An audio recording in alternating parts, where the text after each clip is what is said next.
Les amoureux de la vie, il y en a aussi beaucoup en Belgique, là où notre Zoom vous emmène sur la route de la bande dessinée. Tintin, Spirou, Boule et Bill, les Schtroumpfs, ils sont tous nés dans ce petit pays par la taille, mais si grand par sa créativité. Alors comment expliquer ce talent national pour les histoires à bulles?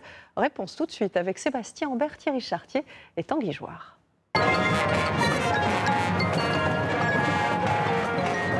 Ce jour-là, dans les rues de Bruxelles, on peut croiser dans une 2 chevaux Bill, le chien de Boule. Ceci dit, le petit garçon n'est pas très loin. Mais pour l'occasion, il a pris de la hauteur. Et puis, à un carrefour du centre-ville, une fois n'est pas coutume, nous voici au pied des Schtroumpfs.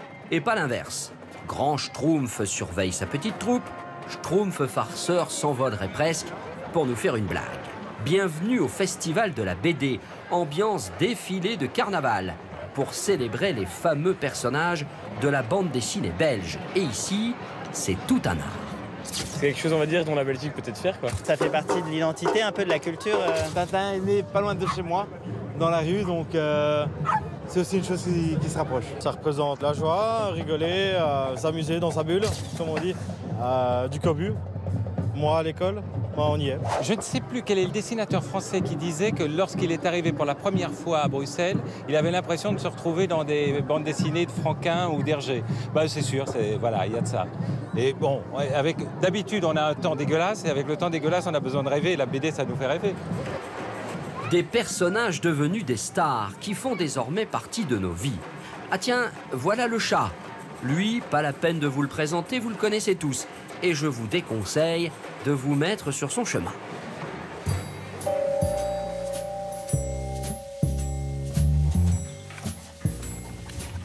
Exceptionnellement, Philippe Geluck nous reçoit dans son atelier.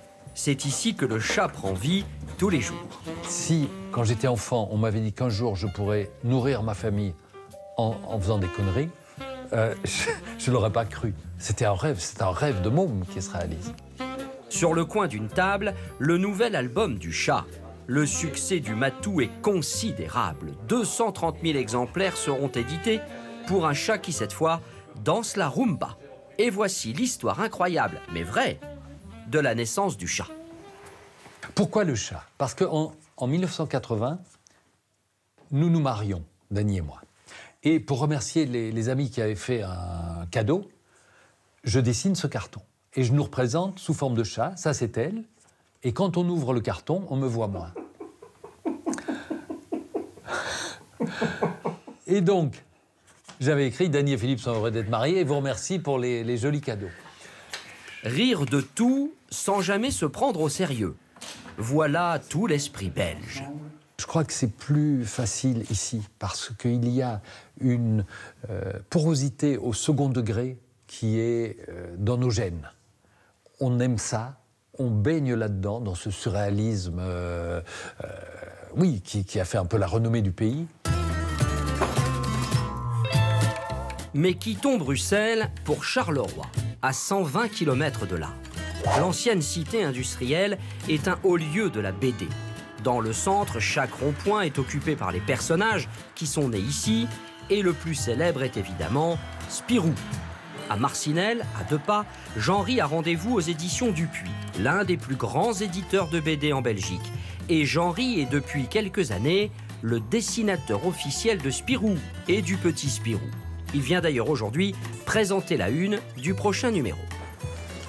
Voilà, la bande dessinée, c'est encore le métier où se mêle encore la technique la plus traditionnelle, c'est-à-dire le dessin sur du papier, et la haute technologie. On va discuter du traitement de la couverture par rapport à ce qui va être mis dessus. Ils vont me dire pourquoi elle n'est pas bonne, pourquoi je vais devoir rentrer chez moi et recommencer. Mais non, mais non. Non. Le journal de Spirou est le dernier hebdomadaire de bande dessinée en Belgique. C'est à l'intérieur de ces pages que sont nés, par exemple, le Marsupilami ou encore les Tuniques bleues. Morgane, le rédacteur en chef, nous emmène dans les archives, un endroit secret. Et voici le tout premier numéro en 1938. On commence par le commencement, c'est-à-dire la naissance de Spirou par Rob Vell. Et donc vous voyez l'apparition du personnage, une commande, le dessinateur le croque en quelques coups de pinceau, un peu d'eau de vie, et le voilà vivant.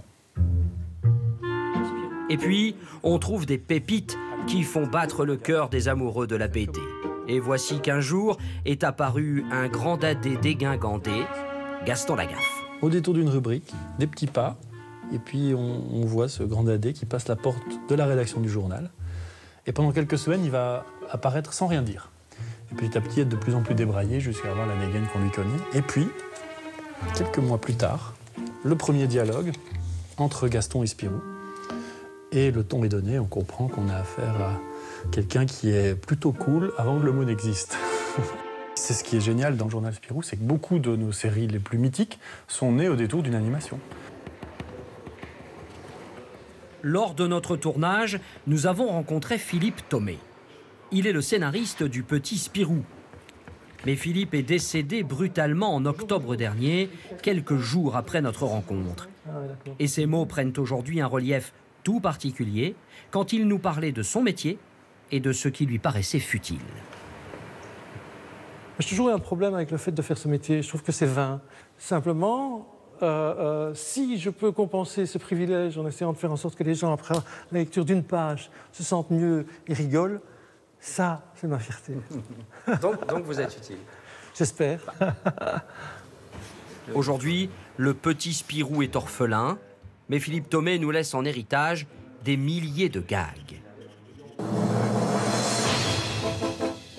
Partons pour la petite ville de Louvain-la-Neuve, à l'est de la Belgique. Et ici se trouve le musée Hergé, le papa de Tintin. À l'intérieur, on découvre la genèse du plus célèbre reporter. Marc est guide ici et il connaît Tintin par cœur. Regardez bien cette scène de 1929, Tintin au pays des soviets. Hergé le dessine au volant de la voiture, il démarre en trombe et le vent lui soulève les cheveux. La houppette de Tintin était née. Et Milou ne s'appelle pas comme cela tout à fait par hasard. Alors Milou, c'est le compagnon de Tintin, un compagnon fidèle car il reste présent pendant les 24 aventures, depuis Tintin au pays des soviets jusqu'à l'Alphard. C'est aussi peut-être le surnom de sa première petite amie, qu'on appelait Marie-Louise Van Cutsem et qu'Hergé prenait plaisir à surnommer Milou.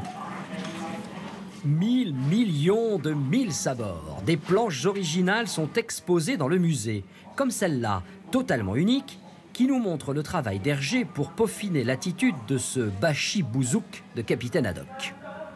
Hergé va même, à un certain moment, lors de l'époque des studios, prendre la pose lui-même pour donner la meilleure attitude à ses personnages, et puis retravaille le personnage, lui donne toute son expression en quelques traits.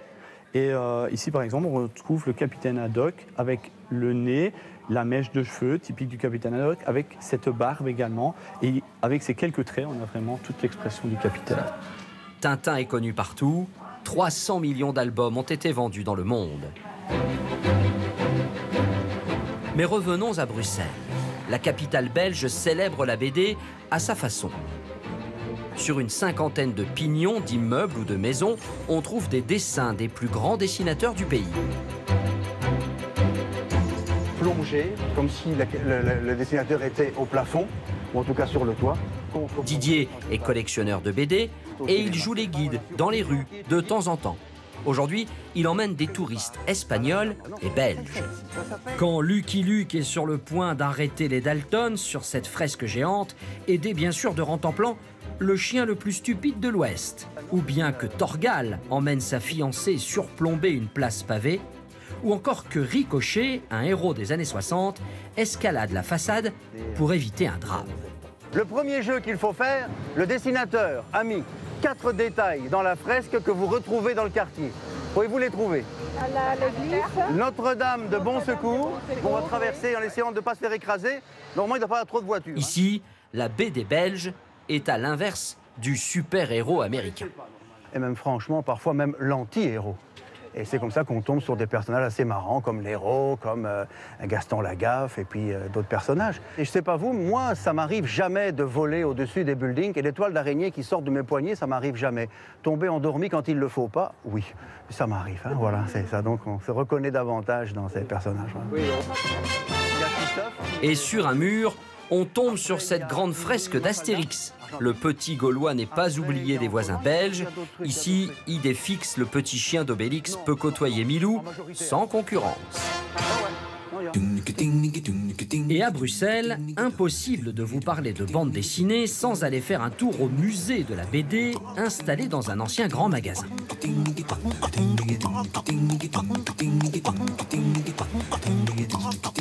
André est un grand collectionneur en Belgique et il participe au choix des expositions ici.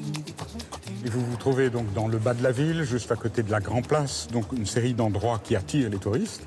Et il suffit de marcher un peu, nous arrive une bonne partie de touristes qui viennent au musée pour l'architecture, pas pour la bande dessinée. Eh bien voilà mes amis, pour le même prix, on vous présente la bande dessinée européenne. Ils arrivent, ils voient les Schtroumpfs et ils se disent ça je connais, même si vous venez de Chine ou d'Amérique centrale. À 2 pas de là, dans son bureau, André nous emmène dans son univers. Il collectionne aujourd'hui des planches originales et certaines valent une petite fortune. Comme tous les petits-enfants belges, on m'offrait des tas d'albums de bande dessinée. Je les lisais parce que j'adorais lire. Et puis, tout d'un coup, à 20 ans, j'ai dit « j'aime trop, je vais rester fidèle, je vais continuer à acheter des albums de bande dessinée ». Et puis, à un moment donné, j'ai eu l'occasion de voir des planches originales. Et je me suis dit « mon Dieu, c'est magnifique ». C'est surtout ce qui m'intéresse, c'est que les artistes normaux ont passé une semaine sur une planche. Donc j'ai vraiment un document d'une intimité, d'une proximité physique avec le dessinateur. Et selon les auteurs et les époques, vous avez des planches qui sont d'une propreté immédiate et d'autres où on voit qu'il a gratté. Et gratté au sens le plus précis, avec une gomme ou avec un couteau pour enlever l'encre. Mais la bande dessinée évolue aussi avec son temps.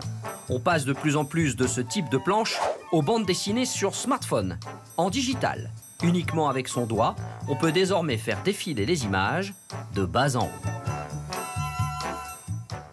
Et c'est ainsi que se termine ce journal, mais restez avec nous dans un instant. Grand reportage vous emmène aux côtés de passionnés qui vont racheter à l'État d'anciennes bâtisses et leur offrir une seconde vie. À tout de suite.